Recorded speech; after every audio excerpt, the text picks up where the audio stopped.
Hey, AP Psych. Last we left off, we were just wrapping up sensation. We'd done all of the senses and we were just finishing up with taste or gustation.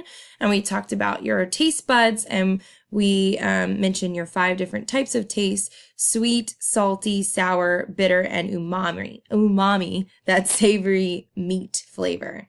Last thing we want to talk about is smell or olfaction. Remember, olfaction is another name for smell.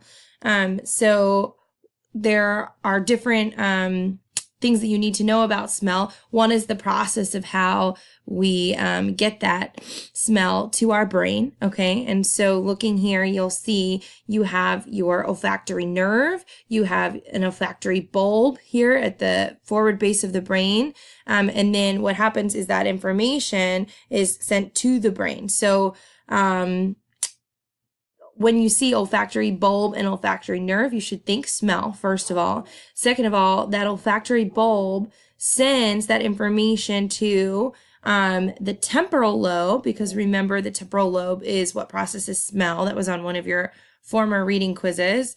And also to the limbic system. So remember, the limbic system is involved with emotion, but it's also involved in forming memories that are linked to emotions. So because some of these smell impulses are also sent to the limbic system, what happens is that oftentimes smells are involved in vivid memories. So you may smell something and that may trigger a memory, and that's because of the involvement of your limbic system.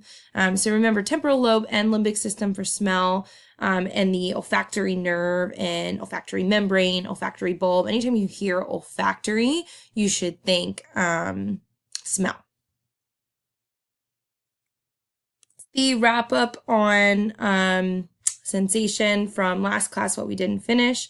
What we're going to do now is we're going to start into perception. So you're going to want to start the next video on perception. All right, see ya.